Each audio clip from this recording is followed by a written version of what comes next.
I'll give you another example. I think IMP introduced this year threshold analysis, and we found that to be really useful.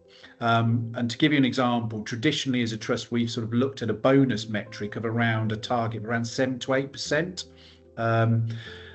And what we found was really useful was actually setting those thresholds in the background, so that now the ICFP, when you run the report, RAG rates your different metrics against the metric that you've set.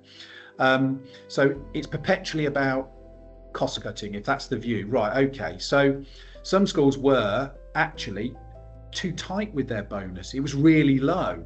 And so actually what we were saying to them was, do you know what, your average class size are probably too big.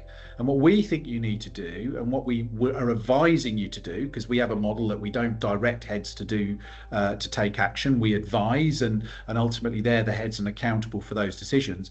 But our advice is no, allocate more resource. Yes, there's an additional cost, but we can identify where you might be able to save some things overall. But actually, you know, where do you need to put your treasure, your scarce? We think you need to put them here because actually you're a bit too tight.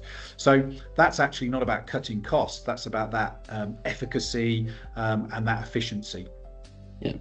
And if you land ICFP in the right way, is it a case of that it's more empowering than it feels like somebody's cracking you with a whip and saying do this thing? Because for me, it you know, it would be a non-negotiable for me if I was still working on the other side, on your side of the fence. And I just, you know, really love this idea of people knowing what decisions they're making, being really deliberate with it, based on priorities and, you know, initiatives and things they want to achieve, but also understanding the things where they're having to compromise.